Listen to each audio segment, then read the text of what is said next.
Before we begin this video, I have a quick request for you. If you enjoy inspiring stories of faith, miracles, influential Christian figures, and content that strengthens your walk with God, take a moment right now to subscribe to the channel. Click the subscribe button, turn on notifications, and leave a like. By doing so, you won't miss any future videos, and you'll help this message reach more people around the world. Now, get ready to discover an extraordinary story that challenges human logic and reveals what can happen when someone chooses to trust God completely. Let's begin.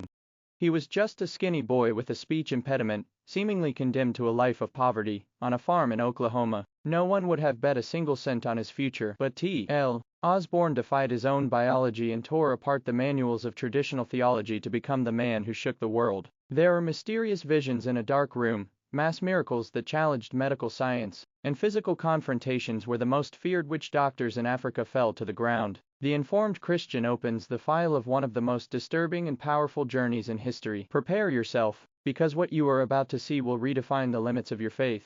To understand the man who shook the spiritual structures of more than 70 nations, we must forget for a moment the image of the great evangelist standing on monumental stages, and travel back to the rural expanse of Occult, Oklahoma. It was there, on December the 23rd, 1923, amid the dust and extreme poverty of an American farm, that Thomas Lee Osborn was born. He was not the heir of a dynasty of preachers. He was simply the 12th of 13 children born to humble farmers, carrying the curious distinction of being the 7th son of a 7th son. Yet biology and geography seemed to have conspired against any bright future for that boy. T.L. Osborn grew up as a thin, pale, and extremely fragile child. To make matters worse in the rough environment of farm life, he suffered from a severe speech impediment, making him the perfect target for the cruel jokes of his classmates. He hated life on the farm, the hard labor, and the feeling that his destiny was confined to that gray mediocrity, but heaven had already begun drawing a divine blueprint over his vulnerability. The first major collision between T.L.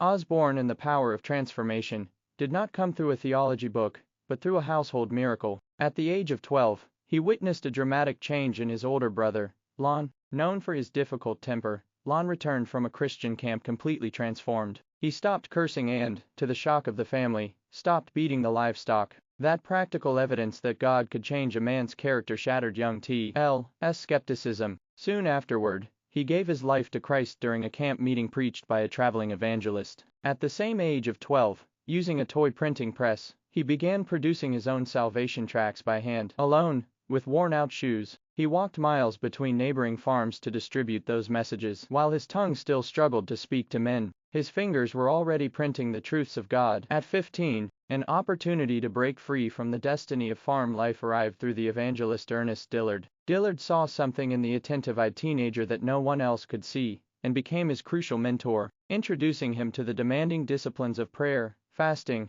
and ministerial integrity. Yet his baptism of fire in the pulpit came with absolute terror. T.L. traveled with the evangelist, playing music while Dillard preached. Then one Friday night, the mentor looked at the 15-year-old boy and gave him an order that felt like a death sentence. "Tonight, you will preach." T.L. froze with fear. He had never spoken in public. His speech impediment seemed like an insurmountable wall, and his mind went completely blank. Then Ernest Dillard delivered the ultimatum that would shape the backbone of Osborn's ministry forever. "Boy, either you get up there and preach, or you stay pale and sit down for the rest of your life." The response of that skinny teenager changed the history of world evangelism. T.L. Osborn took a deep breath and replied, "I'll get up there. I may turn pale, but I'm not going to sit down." When he stepped onto the platform for the first time, human weakness had to retreat before the urgency of his calling. He preached with the tools he had, but with the boldness of a man who would rather die than fail God. Not long afterward, at a youth conference in California, his eyes met those of Daisy Osborn, a 16-year-old young woman equally consumed with passion for the kingdom. It was love at first sight. Right there in the back of the church, after seeing each other only twice, T.L. asked Daisy to marry him. They united not only as husband and wife but as partners in a seemingly impossible mission against global unbelief. Young, deeply in love, and without a single dollar or support from major mission boards, they packed their bags and headed to the other side of the world, to India. But they had no idea that their early zeal was about to collide with a wall of iron that would turn their faith into what seemed like complete and absolute failure.